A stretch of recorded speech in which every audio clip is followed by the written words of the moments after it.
Newstalk.com.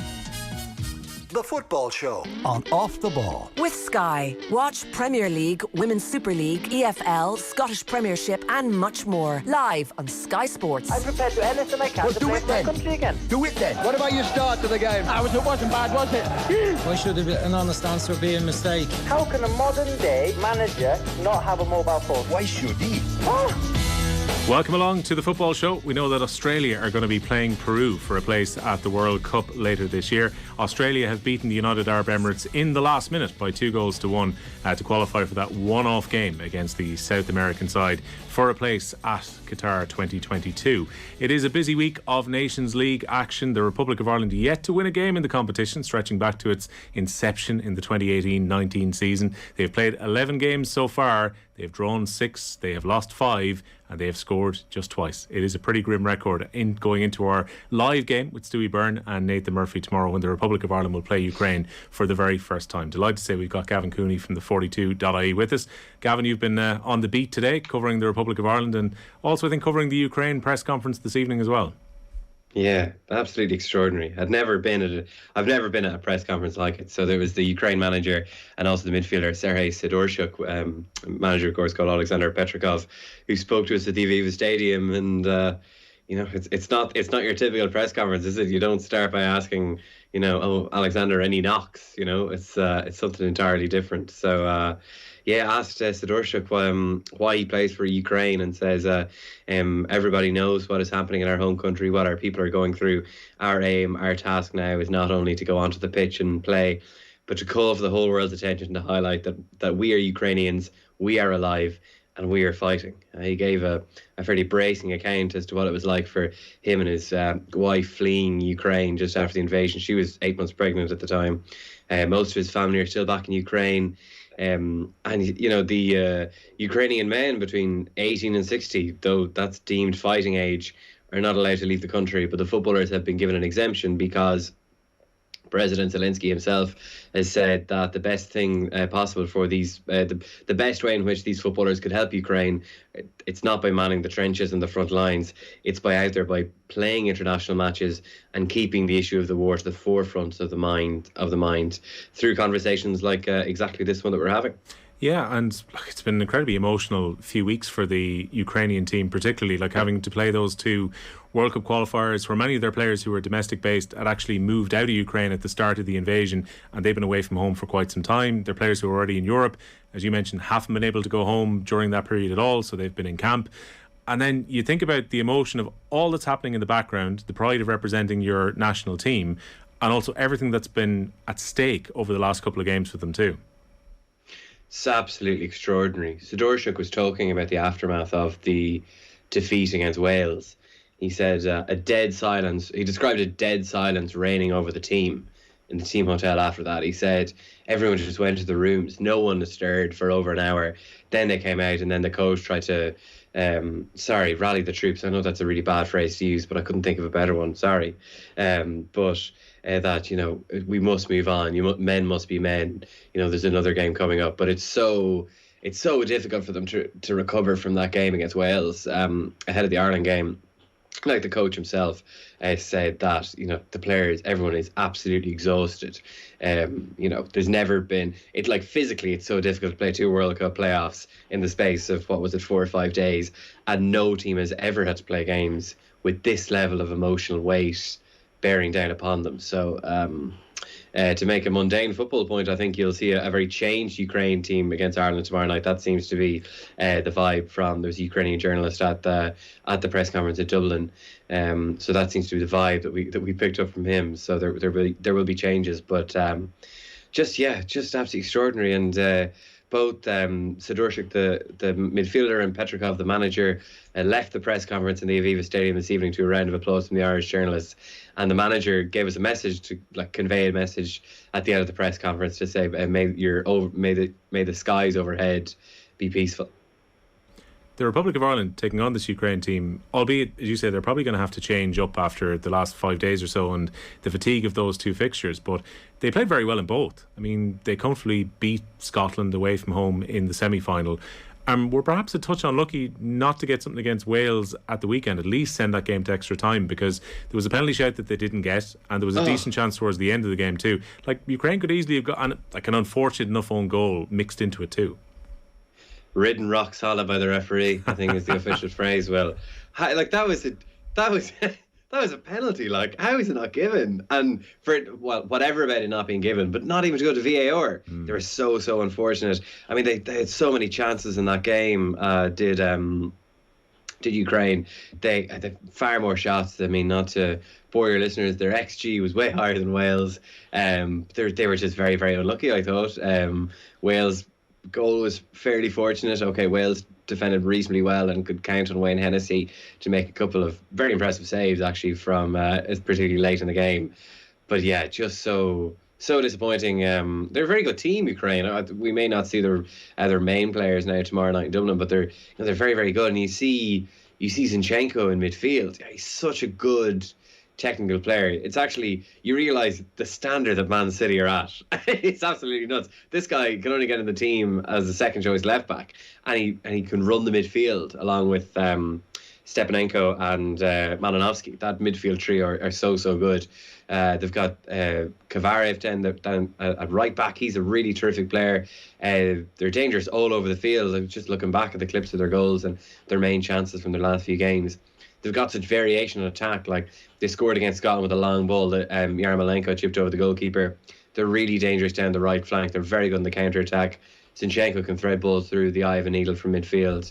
They're a very, very technical and well-rounded team. Now, the Republic of Ireland played well against technical teams in recent times. Like, I think back to Portugal against Belgium. You were watching the game in Yerevan on Saturday, and you put the point, I think, after the game to Stephen Kenny, that there was real echoes of Luxembourg at home, not just because it was a long range goal that beat the Republic of Ireland, but also how the Republic of Ireland were kind of short of ideas in attack in both of those games. I mean, I think there is very clearly a bit of a mirror between both fixtures. Yeah, and you can also throw in, you can also include the home game against Azerbaijan, the 1-1 draw. These are 3 games in which Ireland are the favourites against, lower seed / group fodder territory.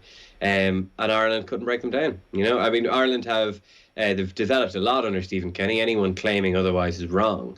But the games in which they developed are the ones where they're effective, a more direct counter-attacking team, or when they're playing lower-ranked sides, when they can score early, and then obviously the opponents have to come out a little bit, and then Ireland can exploit space. That's where the big strides have been made under the management so far. But this is now a recurring problem. Give Ireland the ball. Don't give them any space, and regardless of where you're ranked in the world, you'll have a chance against Ireland. I mean, the 3 games, if you forget all 2020, the Nations League campaign and the playoff for the Euros, given all the upheaval of the COVID cases, etc., the fact that all the games are behind closed doors, the eureka moment for this team seemed to be Stephen Kenny's decision after the 3-0 friendly pasting against England at Wembley to go to a back 3, and that made the difference. I mean, that was a very effective tactical change. But ever since that, the 3 games in which Ireland have had their highest share of possession, have had their highest number of passes completed in a game, they were against Luxembourg at home, Azerbaijan at home, and Armenia away. So that is a definite trend. And you can look at, all 3 games were decided, the opponent scored stunning goals outside the box. Like, very low percentage shots, not even half a chance, I think, is how Stephen Kenny referred to the goal that Armenia scored. And you can think, okay, how unlucky can we be? This is a total aberration. And maybe the fact that those goals are going in is an aberration, but the trend is that these goals are decisive. That Ireland have dropped 7 points out of 9 because of these goals, because they are not creating enough chances or scoring enough goals to render these wonder strikes moot in the games in which they happen. So it's a continuing trend. It was kind of painful to watch it in Armenia, and you could argue that, is the plan wrong? Is it too slow in the build-up? Is it too methodical? And maybe that's the case, but I also think the bigger issue, it can be they're not sticking to it sometimes either. Like, the way in which Ireland chased the games, particularly against Azerbaijan and against Armenia, is so panicky. They just, end up knocking the ball along, these really low percentage crosses, from which they're very unlikely to score. In the end, one of them went in off Shane Duffy's head against Azerbaijan, but not so against Armenia. And I have to say, I was at the game. There was never a sense that Armenia were clinging on. They weren't that wasn't a stadium begging for the referee's final whistle. They were jubilant at the end because that result meant a lot to them on a couple of levels. They did talk about revenge for the Euro 2012 qualifier 11 years earlier in the build-up to that game, but they were never in danger. I think the most damning statistic of it all, Will, was the fact that after Ireland went a goal behind, they still had 16 minutes of normal time plus 4 or 5 minutes of additional time to force an equaliser. They had one attempt, and that wasn't even on target. It was a John Egan header from a corner that went wide. Yeah, and the vast majority of the chances, with the exception of Callum Robinson hitting the side netting during the game, were all really based around half chances from crosses and set pieces, free kicks. The one that Ogbenny had just before half time. Yeah, I would say that in the first half there was some decent Irish play. I mean, in the latter half of the first half, and this is why I think Jeff Hendrick's performance has been so unfairly maligned. Hendrick was Ireland's best player in the first half, in my opinion, by some distance. And I think it's just the fact that he physically wilted in the second half. I think that's what happened. He's played 69 minutes of club action since Ireland's last friendly game. That was against Lithuania at the end of March. He played a few very, very good through passes for initially... Was it Ogbenny who squared it to Robinson, who had a shot cleared off the line, and then he played another great pass later in the half to Robinson, who took his time before cutting it back to Ogbenny, who screwed a shot narrowly wide.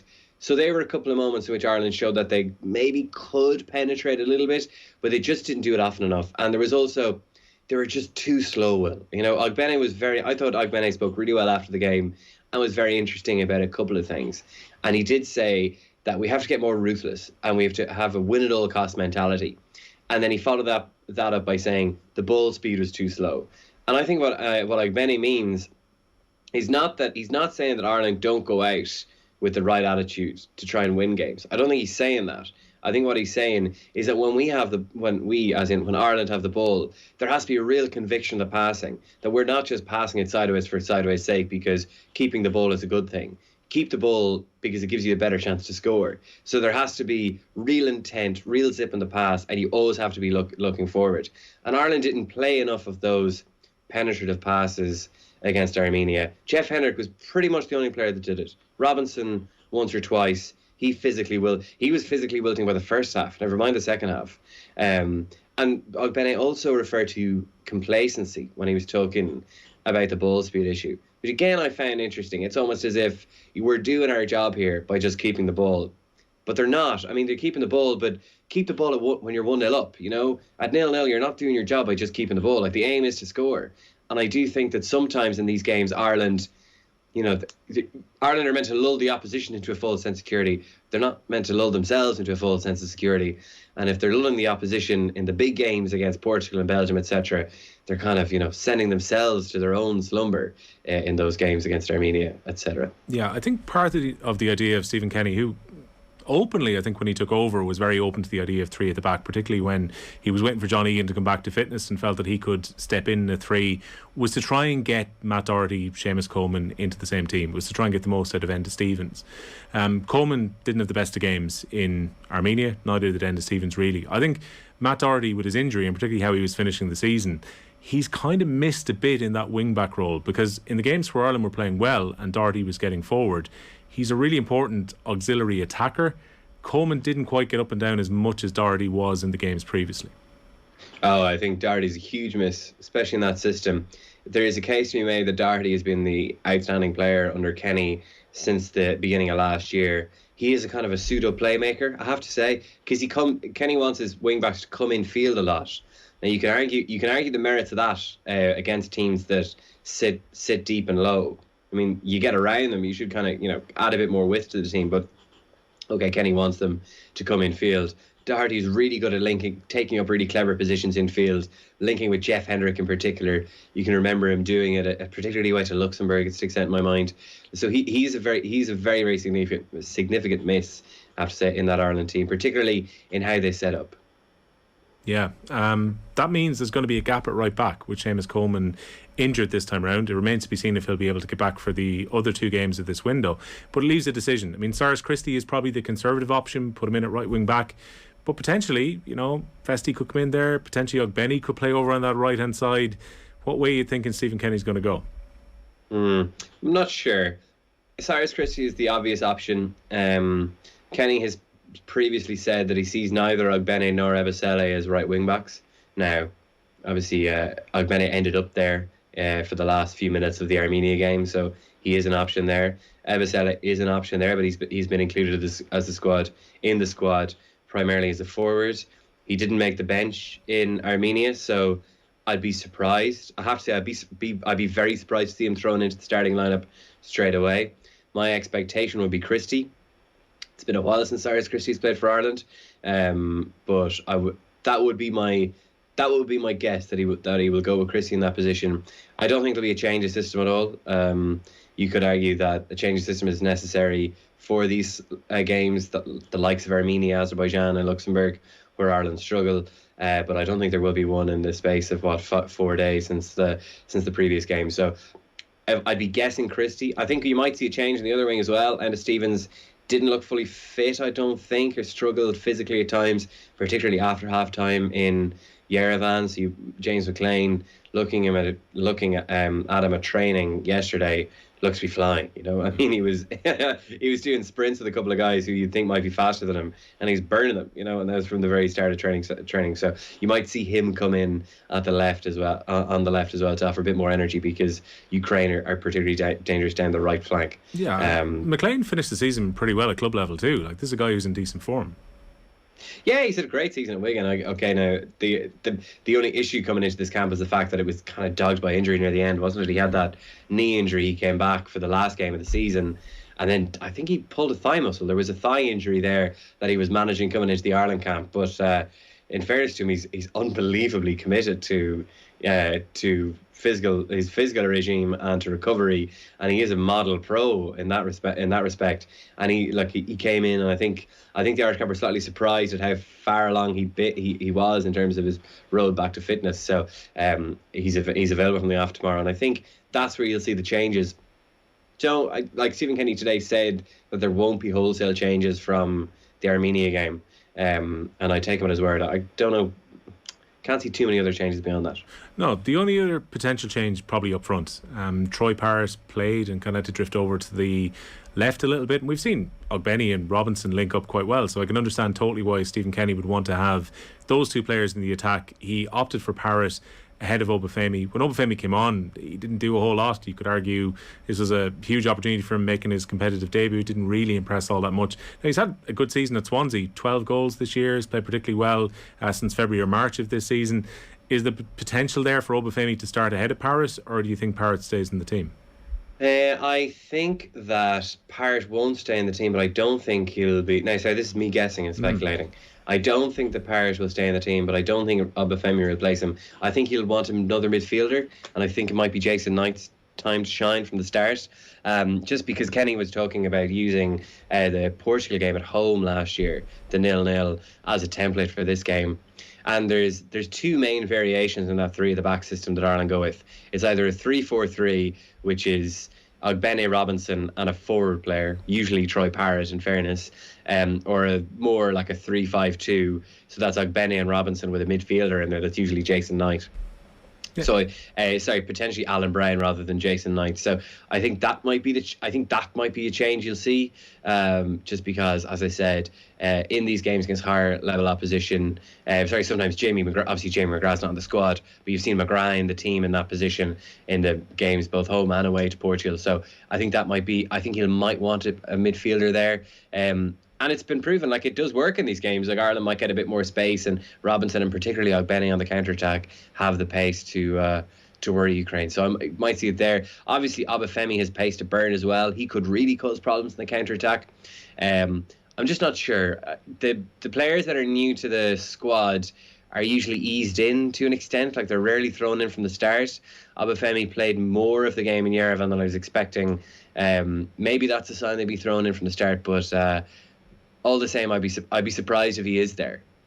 realistically, if they want to try and stop, as you mentioned at the outset, Zinchenko trying to run the game from the base of midfield, you probably want to get Alan Brown or Jason Knight into a position where when Ireland attack, they can drift out a little bit wide and they can get up and support the two guys, but they can probably drop back in and maybe make a nuisance of themselves when Ukraine are in possession. So I can totally understand that. I actually, the more I think about it, probably Alan Brown might be the perfect combo here. Alan Brown. Actually, I forgot to mention that Alan Brown is actually an outside shot for the right wing back role. Right. He has done that role. I think he might have done that role for Ireland before. And I think he's done it for Preston. So he might find himself there. He is a contender absolutely for that Knight role. I don't know if he's a contender for the two sitting roles, either Jeff Hendrick or Josh Cullen replacement. I think Hendrick and Cullen will both play again, to be quite honest with you. And Brown played in that sitting role against Lithuania, didn't massively impress. Has always impressed when he's played more advanced and is coming into the box late onto things. Saw the header against Serbia. You saw the header against Belgium. Is there any chance that Mark Travers comes into goal, or do we think Caoimhín Kelleher keeps the number 1 shirt? Oh, Caoimhín Kelleher keeps the number 1 shirt. I'd be amazed if he makes a change there.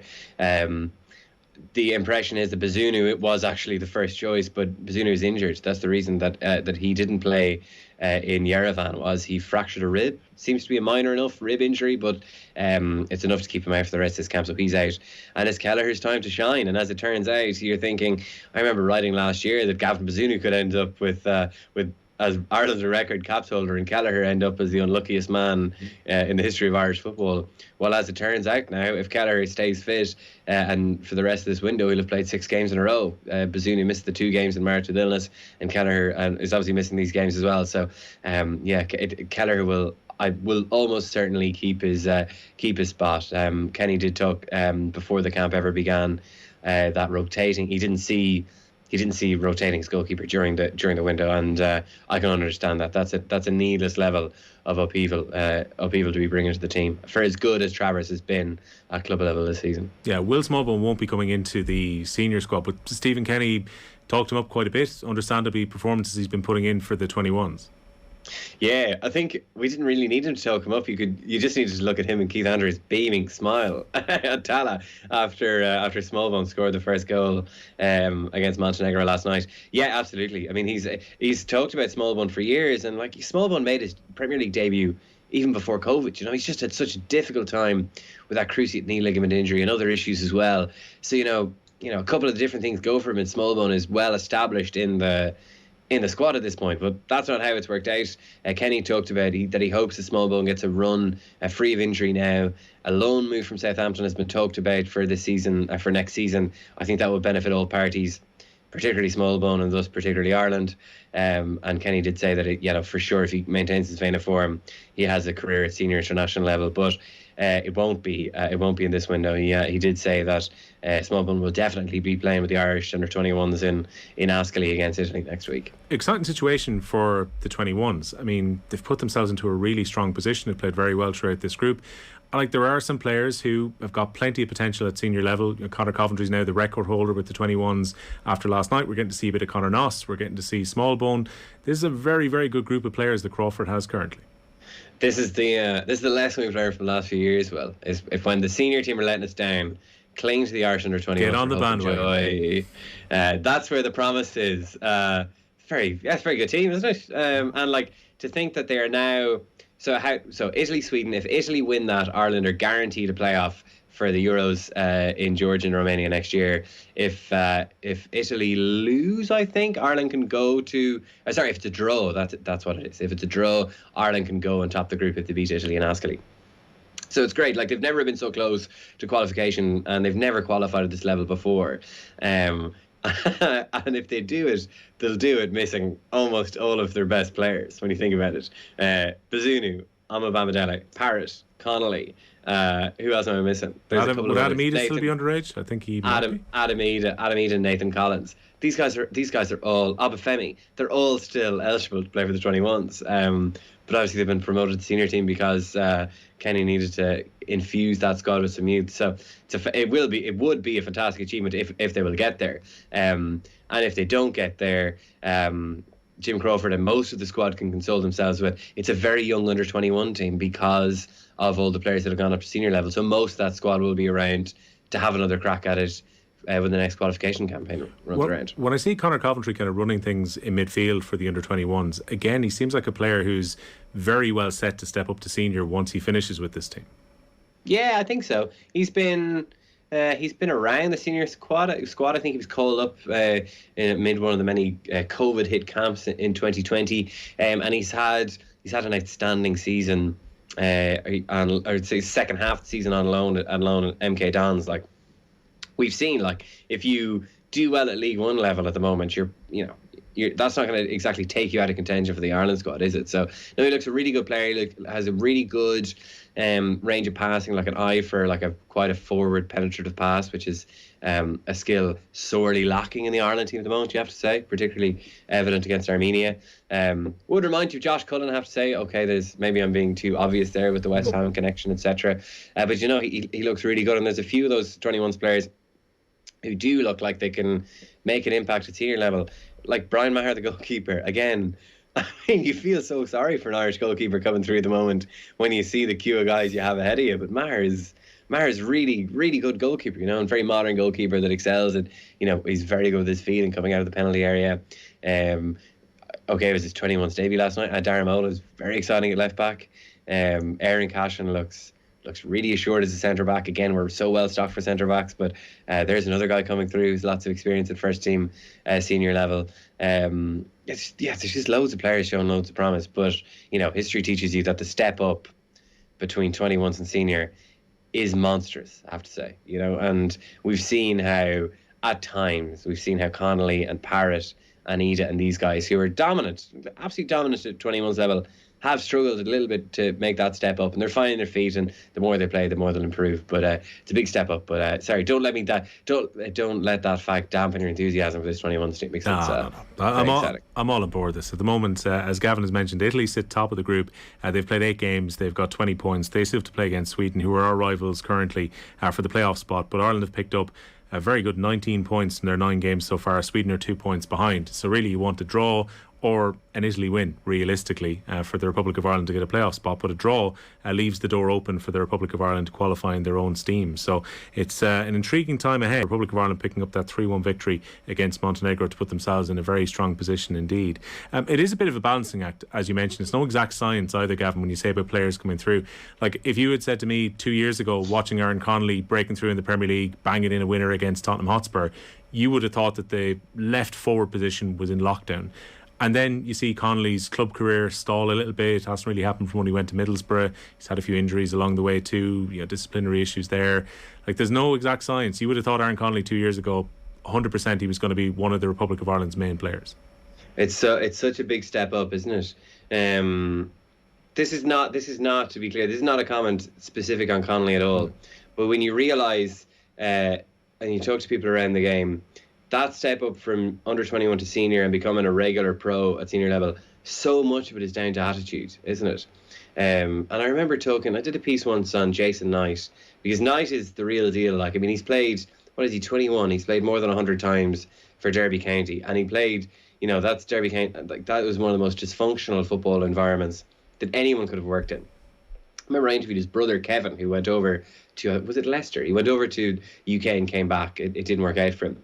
And he was talking about, like, I asked him, like, why is Jason able to do this? And he said it's just how relentless you have to be in your attitude, because you have to always be thinking, I'm a footballer and I always have to be doing the right thing. So that's every minute of the day, and it's you're only at the training ground for a couple of hours a day, and then you go home and you have to look after yourself, to eat the right things, get the right recovery, and you're always thinking, I'm a footballer, and you always have to act in that way, and that is so tough. And you're also, Irish players are and it's uniquely difficult for Irish players because traditionally they've always had to go away, so they don't rarely, if ever, have their family around them. So that is just a little insight, I thought, into how difficult that step up is. And anyone will talk to anyone, like, senior international level is of a very high standard. Okay, it's nothing like the elite reaches of the Premier League, but there are no Irish players at that level anymore. So regardless of where they're stepping from, it's going to be a step up to senior international level. Well, look, I'm excited to see Republic of Ireland squads with AC Milan, Borussia Mönchengladbach, Getafe, Sevilla listed as the clubs, as opposed to all the English teams and Celtic for the best part. Gavin, thanks a million for joining us. Cheers, well. Quick check on the football currently underway. As mentioned, Australia are getting ready now for a playoff for the World Cup against Peru. They have come through against the UAE tonight by 2-1. Germany have taken the lead against England. There's just 5 minutes left in Munich in that game. The goal coming from Hoffmann midway through the second half for Germany. So Germany lead against England by 1-0. It is currently 2-1 to Italy against Hungary. That game is deep in injury time. In League B, which is of course Ireland's league, Finland defeating Montenegro by 2-0 in the early kick-off. Bosnia and Herzegovina lead against Romania by 1-0. Elsewhere in League C, the Faroe Islands 0, Luxembourg 1, and it finished 6-0 to Turkey away from home against Lithuania. Don't forget as well that our football coverage here on Off the Ball, with thanks to Sky, proud partner of the women's national football team, out-believe together and we can go anywhere. We'll take a very short break. Back with more football in a moment. Football On Off the Ball. With Sky, all the football you love in one place. Across Sky Sports, BT Sport and Premier Sports. Football On Off the Ball. With Sky, proud partner of our women's national football team. Out-believe together and we can go anywhere.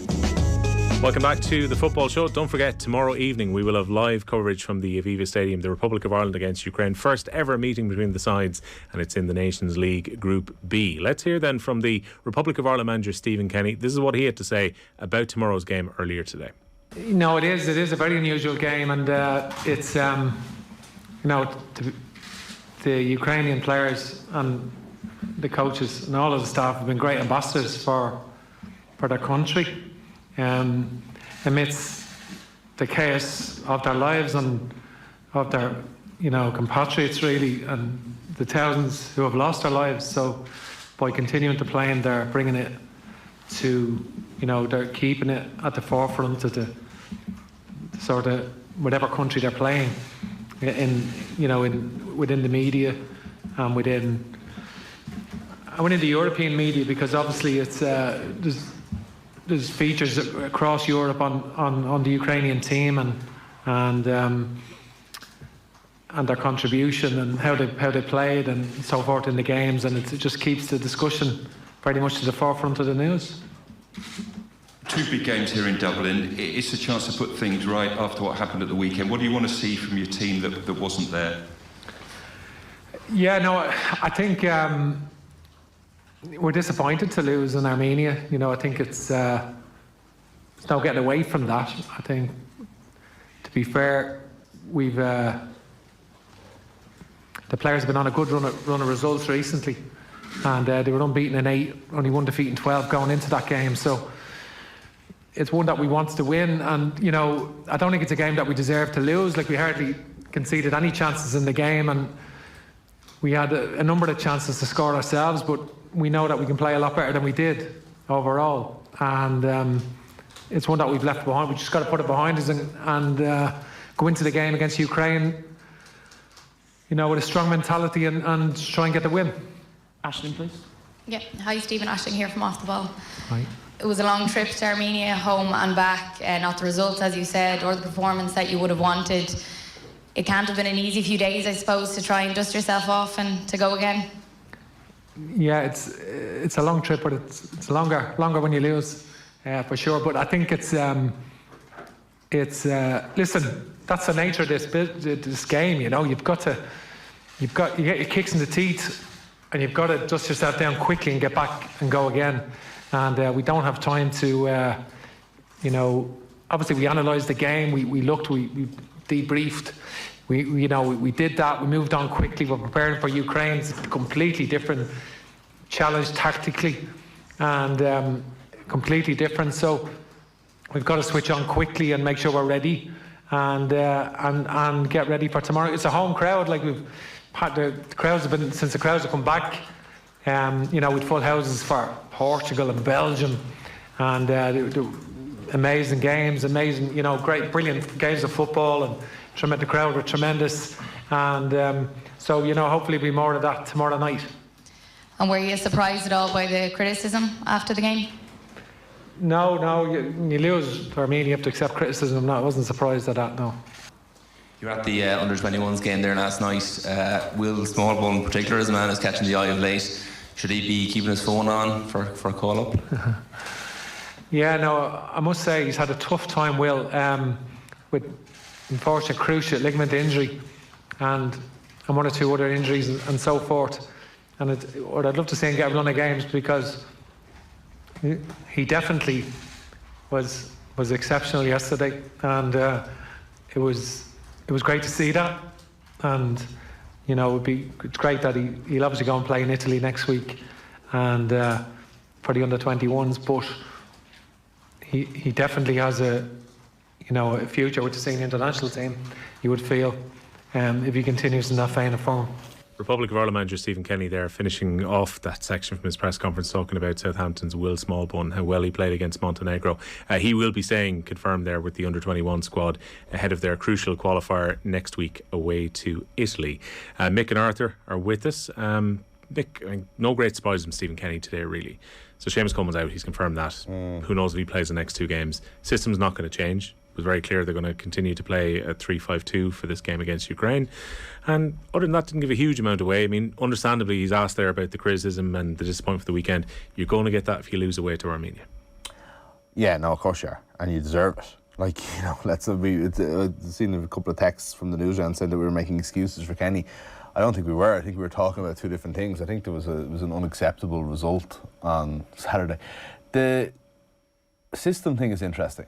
They shouldn't change their system for this game, because three at the back has proven that it's the right way to play against better teams. The issue is we should have changed our system on Saturday, and that needs to be. I think that's a discussion that we have to have a little bit more about. Is Ireland don't need to be playing five at the back or three at the back, whatever way you want to talk about it, against teams that we have a lot of ball against. Like we miss out on a player. Like it doesn't. We don't need everything to be a cross into big Shane Duffy or big John Egan, like big Nathan Collins. Like surely there's more than one way to do things. It just seems very. It seemed very conservative, I thought, to see us playing three back. And you know what? Even play it right. Okay, we're still somewhat maybe trying to get used to the system. That's what we're going to play in the next three games in in this window, and maybe it's our first game back. I understand that. But at half time, when we're clearly struggling, maybe then you say, come on, let's take off one of the guys, get a creative player in there and try and actually create something, because we're not creating anything. Where are you on this, Arthur, considering that three centre-backs were occupied by one Armenian striker, the goal comes from outside the box and it's a wonder hit from 35 yards. They didn't create a huge amount, the hosts outside of that. Is it overkill sticking three in there now? Yeah, I just think I suspect that he just doesn't, who would you drop of the three of them? You can't be playing that way. I understand what you mean. They're just probably three of our best players. Yeah, but I think it is that. I think it's just kind of cutting his cloth accordingly. I don't you can't where would you be picking out? Who are you going to drop off? Because effectively drop any of them. We're not here to pick guys because they deserve it. It's you want the best team out there to win a game. No. But I'm saying it's harsh on Nathan Collins or it's harsh on Shane Duffy. So what? That's his job. You know what I mean? Not that I don't mean that it's harsh. I just mean that it's not like there's an abundance of other option. Who would you rather? I'd have rather Knight or Brown were in midfield as an extra body and play four at the back. With Seamus Coleman's days as a wing back are gone. Enda Stevens, I think, days as an international footballer might be gone. I hope I'm proven wrong on that, but certainly as a effective going forward attacking wing back.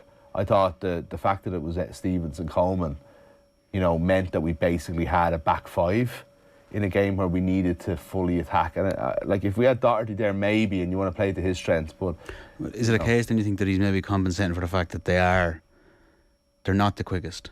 So if you do and they get exposed, then you're just exposed with two as opposed to no, I see what you're saying, and I completely understand the idea about us being exposed and us guarding against that, and I think that's what we have to do when we're playing Ukraine and Scotland, and I think that's why Gavin was talking about before the break, about like, you know, how like the progress under Kenny has been measured in those types of games, and that's because they have stumbled on that system. But that system doesn't need to be played at all times. We have to, you know, we have to trust if you know, we have to trust pace or no pace that a back four is good enough to hold out Armenia. So the argument then, you drop Shane Duffy in that circumstance, you play Nathan Collins and you play John Egan, you play with a flat back with Stevens on the left, Coleman on the right, with the circumstance of last weekend. Yeah, and I mean, who's taking responsibility then for closing down the player kind of jogging in, waiting to pick a spot and put it into the top corner when there's, you know yourself that the more players that are in there, the less people take responsibility for those things as well, you know. Arthur, what would you do for tomorrow then? It seems at this stage, two schools of thought. Brown or Knight go on the right side, or he goes with Obafemi if he wants to go with the extra attacker. It seems though that Kenny in these bigger games, as Gavin was pointing out, likes to go. It was Jimmy McGrath at one point, it's Knight at other stages, Brown has played in there previously too, that maybe that's the solution to the gap that's there now for tomorrow. Yeah, perhaps. Like, it's just, I don't know, I'm not... God, Saturday has left me so cold. so cold. I don't know. I'm not really sure what tomorrow... Are you cold because of the nature of the performance, or because of the expectation that they got hammered 9-0 by Norway? No, I didn't really factor that. There seem to be extenuating circumstances to be fair. And like, if a team has a player like Haaland, then all bets are off. Anything can happen if something, you know, it's just, that's a complete ace in the hole. But I just don't... I don't know. I'm not sure. It's so defeatist. I'm just not sure where it's going now, really. I'm not like, and I'm not saying that's no one's fault. It's not his fault. But like, after that, it was just like, the whole thing was that this wasn't supposed to happen anymore, and that this was. But we don't seem to have figured out any sort of plan B whatsoever. So I don't know what the next 3 games. The next 3 games are all kind of set up in oddly that sort of way. They're set up for us, because realistically, if we were to get 3 draws or even a win and 2 draws, that will be seen as success. But where are we anyway geared up then for when we have to face Armenia or the like again? I don't really think so. And that's how you qualify for World Cups as well. Like, it should be routine. Championships is you have to beat Armenia, exactly, home and away. Yeah. Even if they're 2-1 or whatever, you have to beat them. And that's what Ireland are just even not the last set up campaign, for that at the moment. It's a different conversation if Ireland have beaten Luxembourg at home and not dropped those points, and then they're going into the closing games where you're scrapping for second place. Yeah. In a way, it felt like we were Rory McIlroy at a major on a Sunday and picking up points when it was already dead. Yeah, that's a good analogy. It's a good analogy. Because I feel as well, I feel that those bigger games, I think the way that Kenny does what he does and the way everything's organised and the work that he's putting in that regard, I suspect that those bigger games we're always going to be within we'll be within grasp of getting something if we need it, if you know what I mean. Like that, but I'm just not seeing evidence to the other effect at all. There's no guarantee. Like, granted, we bet Luxembourg fairly comfortably in the return, but like, you'd wonder how close it is though to, you know, being. This was the performance on Saturday was one of those ones that was, you know, we dominated the ball and didn't do anything with it, and we were caught by a well-organised, lower-ranked team. They're the kind of results that can happen. Like, if we had beaten a team similarly better to us than we are to Armenia, we wouldn't think it was the biggest miracle of all time. You're saying if Josh Cullen was in the opposite direction, 76-minute bombs in a strike from outside the box. Yeah. 3 points, professional performance. No. I'm saying that if we had beaten, I don't know, Denmark 1-0, who are better than us in the same way that we're better than, say, Armenia, we wouldn't have thought it was a miracle. Like, at least, and this is clutching at straws, but at least Ireland had the ball. Like, when we were like in the late days of O'Neill, McCarthy sometimes, certainly with Trapattoni, we were being bossed by inferior players, and maybe we were still winning those games. So like, we need to come up with, we need to get back to that for sure. The counter, we were bossed by Georgia. You're going to take those straws from your clutching. Yeah. Is that the possession wasn't particularly effective?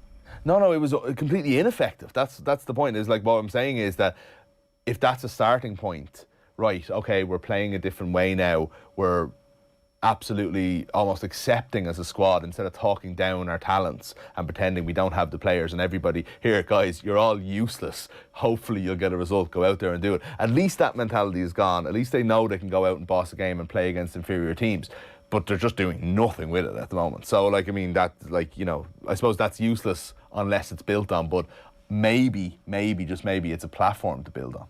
England have got themselves a late point against Germany. Harry Kane scoring from the penalty spot.